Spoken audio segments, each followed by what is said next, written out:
It all started back in 2006, 14 years ago, before YouTube existed. For the first year I shot the phone show, or the smartphone show as it was called then, on an analog camcorder that digitised the output to a mighty quarter VGA, yes, 320 by 240 pixels. In QuickTime format, I put up a QuickTime movie which people had to download or try and embed. Anyway, then YouTube happily started, and YouTube started at quarter VGA. I was on trend then.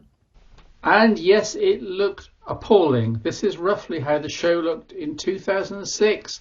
It's so blocky that to save your eyeballs, I'm going to move swiftly on to the Nokia N93 and also to the N86 shooting this. VGA resolution.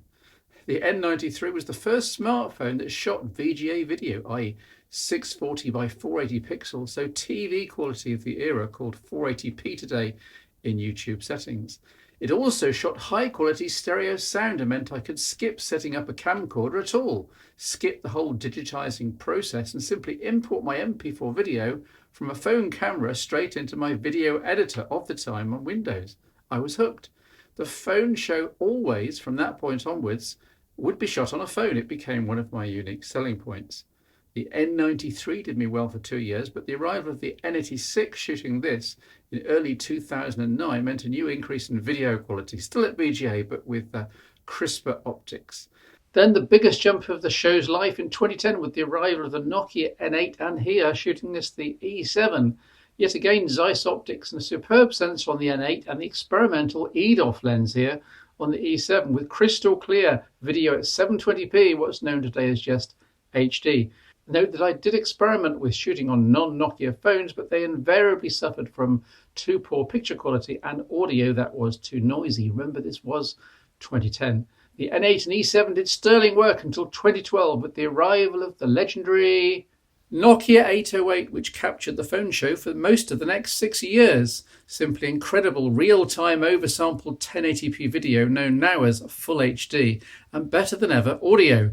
The competition kept intervening and getting better, of course. I shot several shows with the Samsung Galaxy S9 Plus or Note 9 in 2018 and 2019. I even went Huawei for a while, but the quality of audio and soundtrack never really matched the then 7 years old 808s, until in autumn 2019 I was able to pick up the iPhone 11 Pro, which I suspect will be legendary in its own way.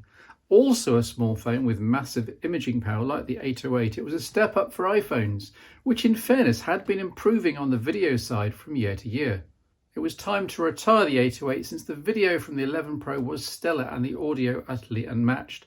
I still get emails from people today saying they can't believe I use a phone for picture quality and that I don't use an external microphone of some kind for the audio. The 11 Pro just does it all with nothing else needed, at least filming in my quiet home.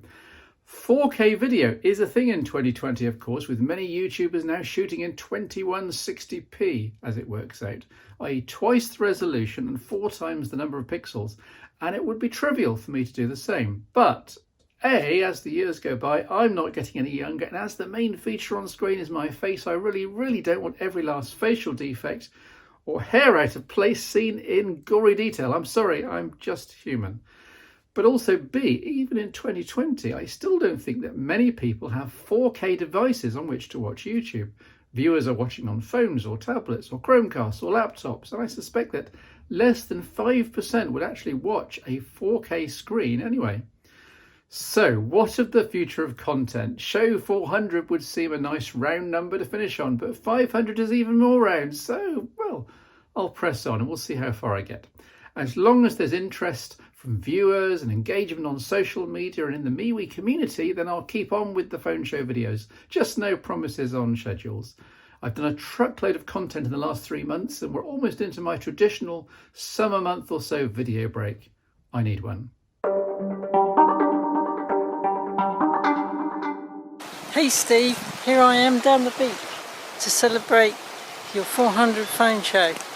Can't remember how long ago I started listening, but it was a long time, many years. Anyway, here's a virtual beer to celebrate. Happy 400 phone show, and Steve Litchfield and Ted Salmon. My name's Mike Robbins and I'm what you might call an old git. I've known Steve via bulletin boards and things like that since about 1994. I first got into knowing Steve via the Sign 3A. Here's mine, still alive, just about, hanging on for dear life. Keep going strong, Phone Show. Really enjoy everything you do. It's not something that could be said for many other podcasts or videos, but just thank you very much for all you do, guys. Hi guys, it's Ian Bundy here. Wanted to congratulate you on the 400th show. I think the earliest memory I had was Ted reviewing the HTC Desire, which I bought. And I think something that came up on the show just recently was back when the Xperia Play came out, the sort of the PlayStation phone, which I thought really did need a second version, which would have been great. Anyway, thanks again for all your work over the years. Cheers. Hello everybody, I am Frank Niegert from Leipzig in Germany. First of all, congratulations for reaching 400 shows.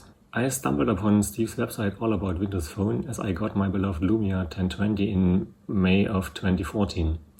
From there I dove deeper and deeper in that whole universe of websites, Google Plus and media groups, podcasts, and also found this YouTube channel.